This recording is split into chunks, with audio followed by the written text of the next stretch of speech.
নমস্কাৰ, মোৰ অন্যটি মিনি ব্লগলৈ আপোনালোক সকলোকে স্বাগতম জনালোঁ। আৰু যিহেতু এতিয়া ভাদ মাহ চলি আছে আৰু আজি হৈছে কৃষ্ণৰ জন্মাষ্টমী, সেয়েহে ঘৰতে অকণমান নিয়ম কৰিছে জন্মাষ্টমীৰ উপলক্ষে। আৰু আপোনালোক সকলোলৈকে মোৰ ফালৰ পৰা জন্মাষ্টমীৰ বহুত শুভকামনা জনালোঁ।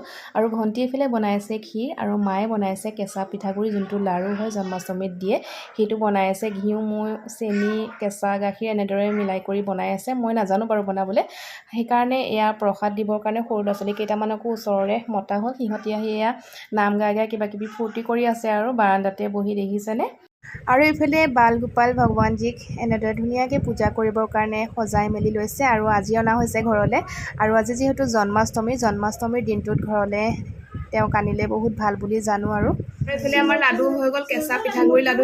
ইয়াতে ঘিউ, মৌ, গাখীৰ, কেঁচা গাখীৰ চব দি বনাইছে ন, চেনি আৰু এয়া বিলাই আছে।